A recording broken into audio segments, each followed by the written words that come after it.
I'm 2 weeks postpartum today, and I thought it was a good idea to share my positive 39-week elective induction story with you guys.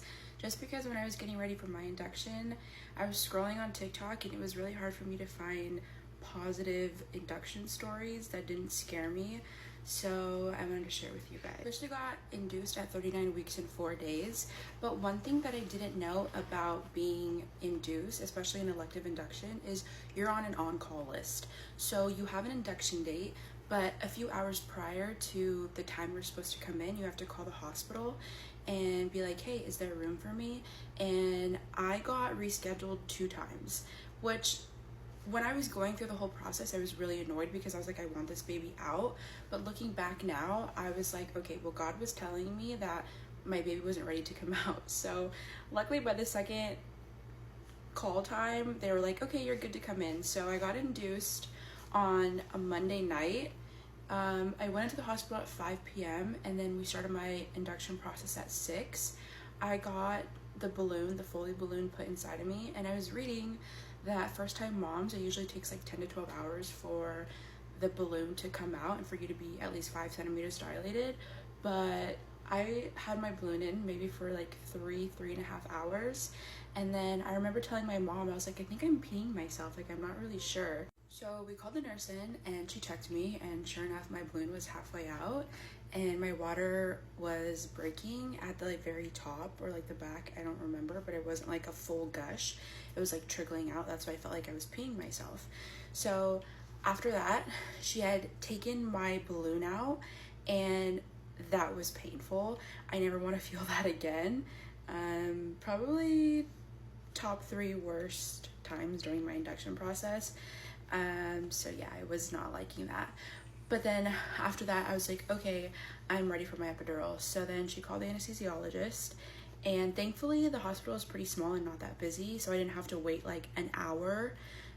So they started my fluids, and the anesthesiologist came in and I got my epidural, and that was also not the best feeling ever while I was getting it.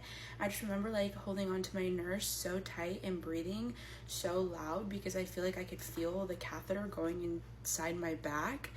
And so I was like, okay, this is like not fun. And I remember like pushing my epidural button every single time I was able to get more of the drug, whatever. Like I was like, I want more of it. So that was that. And then they wanted me to labor through the night, and then my doctor came in around 6 or 7 in the morning, Tuesday morning, and he checked me and I was about like 7.5 centimeters dilated, and he was like, okay, well, we're just gonna let you labor and I'll be down the hall doing some C-sections. And I was like, okay. So the nurses came in and they were like putting me in all these different positions, and I was so tired. I was like in and out of sleep. And then I remember maybe like around 11 o'clock, I told my mom, I was like, I can't stop farting. Like I had such bad gas, and she was like, okay, well tell me if you have to poop, because that means you have to push. And I didn't know what I was feeling. I didn't know if I had to like continue to fart or if I really had to poop, aka had to push this baby out. So I was just chilling and I couldn't feel anything, and I was just sleeping. And then it was maybe like 11:50. The nurse comes in, checks me, and she was like, let's do some practice pushes, because I was 10 centimeters dilated. And I was like, no, I'm not ready. Like in my birth plan, I was like, I want to labor down. I don't want you guys to make me push even though I'm at 10 centimeters. I want to push when I'm ready, and my body's telling me, okay, it's time to push. And so she was like, okay, well, let me go talk to the doctor.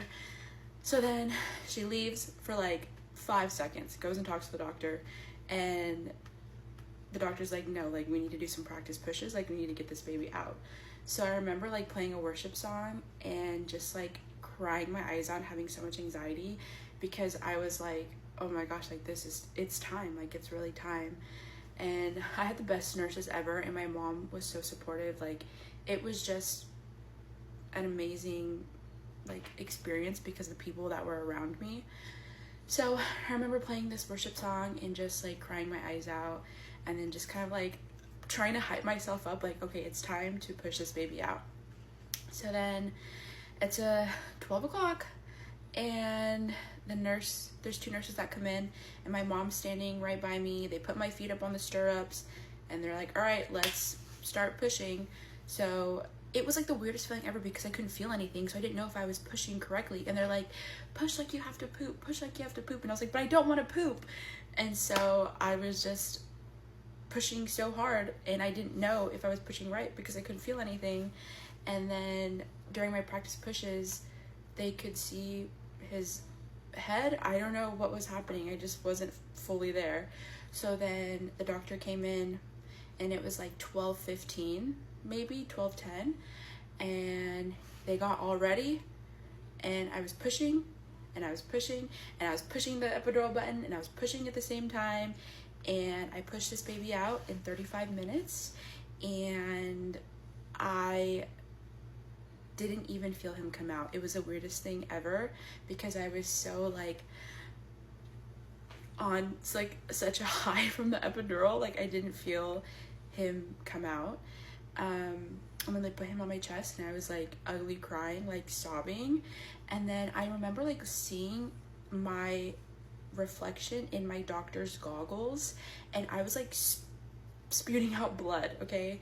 And I was like, oh my gosh. And then I instantly felt like so sick. And anyways, that's just besides the point. That was after I gave birth, and can't control that, but I ended up hemorrhaging, and I got a shot in my leg, and I didn't get to do skin to skin that long because I barfed 6 times, and I was so lightheaded and dizzy, and I had the labor shakes. But even though that sounds so terrible, I still feel like I had one of the best positive induction stories, and I think it's just how you look at it. And I mean, you're bringing something so beautiful into this world, and I honestly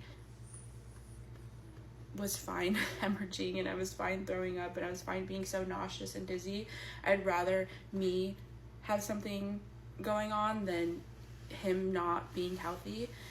But yeah, I mean, it may not be a positive induction story to you because I felt my balloon come out, and I felt my epidural go in, and I hemorrhaged, and I didn't get to do skin to skin for the first full hour, you know, like I wanted to. But my baby is healthy, and I'm healthy now, and I know that God was with me the entire time. And yeah, so if you're going in for your induction, I think it's just how you look at it, and you're gonna be fine, and God is with you, and He's got you, and you just have to remember that this beautiful thing is being brought into the world, and it's all gonna be worth it.